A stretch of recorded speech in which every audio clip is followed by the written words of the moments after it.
അപകട മരണമാണെന്ന് കരുതിയ കേസ് കൊലപാതകമായതാണ് കൊല്ലത്തെ ഒരു കുറ്റകൃത്യം. കൊല്ലം നഗരമധ്യത്തിൽ പട്ടാപ്പകൽ സൈക്കിൾ യാത്രികനായ വയോധികനെ കാറിടിച്ചു കൊലപ്പെടുത്തിയത് ബാങ്കിൽ നിക്ഷേപിച്ച 1/2 കോടിയിലേറെ രൂപ തട്ടിയെടുക്കാൻ വേണ്ടി നൽകിയ കൊട്ടേഷനായിരുന്നു.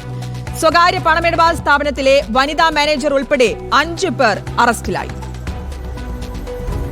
സ്വകാര്യ പണമിടപാട് സ്ഥാപനത്തിൽ വയോധികൻ നിക്ഷേപിച്ച 1/2 കോടി രൂപയിലധികം തട്ടിയെടുക്കുന്നതിന് വേണ്ടി അതേ സ്ഥാപനത്തിലെ വനിതാ മാനേജറും സഹായിയും ചേർന്ന് കൊട്ടേഷൻ നൽകുന്നു. അപകടമാണ് എന്ന് വരുത്തി തീർക്കുന്ന തരത്തിൽ കൊലപാതകം ആസൂത്രണം ചെയ്തു. അങ്ങനെ പാപ്പച്ചൻ ഇതുവഴി സൈക്കിളിൽ വരുമ്പോൾ കാറിടിച്ച് കൊലപ്പെടുത്തി. ആദ്യം അതിനെ അപകടമരണമായി ചിത്രീകരിച്ചു. പിന്നീടാണ് കൊലപാതകത്തിൻ്റെ ചുരുളഴിയുന്നത്.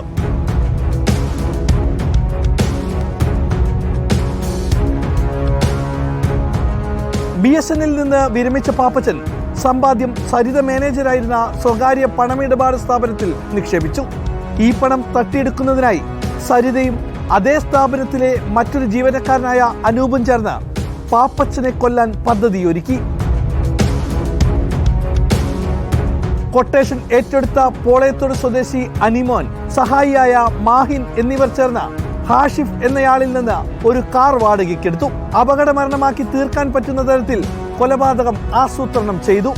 മെയ് 23 ഉച്ചയ്ക്ക് 12:30 ആശ്രാമം ശ്രീനാരായണ ഗുരു സാംസ്കാരിക സമുച്ചയത്തിന് സമീപത്ത് വെച്ച സൈക്കിളിൽ കാറിടിച്ച് പാപ്പച്ചൻ മരിച്ചു. അപകട മരണമായി നാട്ടുകാർ കാണുകയും ചെയ്തു. ഇടിച്ചിട്ട വാഹനവും ഓടിച്ച അനിമോനെയും പോലീസ് പിന്നീട് കണ്ടെത്തി. ഇതിനിടെ പാപ്പച്ചന്റെ മകൾ റേച്ചൽ പിതാവിന്റെ സാമ്പത്തിക ഇടപാടുകൾ അന്വേഷിച്ച സരിതയ്ക്ക് മുന്നിലെത്തി. സരിതയുടെ പെരുമാറ്റത്തിൽ സംശയം തോന്നിയ മകൾ പോലീസിൽ പരാതി നൽകി. പോലീസ് സരിതയുടെ ഫോൺ വിവരങ്ങൾ പരിശോധിച്ചതിൽ നിന്ന് അപകടം വരുത്തിയ കാർ ഓടിച്ച അനിമോനും തമ്മിൽ പലതവണ ഫോൺ വിളിച്ചതായി കണ്ടെത്തി. തുടർന്ന് നടത്തിയ ചോദ്യം ചെയ്യലിലാണ് കൊലപാതകമാണെന്ന് തെളിഞ്ഞത്. പ്രതികൾ ഇപ്പോഴും റിമാൻഡിലാണ്. കൊട്ടേഷൻ നൽകിയ തുക കുറഞ്ഞു പോയെന്ന് പറഞ്ഞ് അനിമോൻ പലതവണ സരിതയിൽ നിന്ന് പണം വാങ്ങി.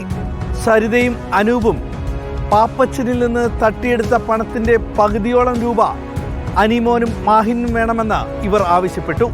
ഇവർ നൽകിയ പണത്തിന്റെ രേഖകളെല്ലാം തന്നെ പോലീസ് പിടിച്ചെടുത്തിരുന്നു. സൈബർ പോലീസിന്റെ സഹായത്തോടെയാണ് ഈ കുറ്റകൃത്യം തെളിയിക്കപ്പെട്ടത്. Video journalist S. അബു താഹിറിനൊപ്പം reporter Dileep Devasia, in Reporter, Kollam.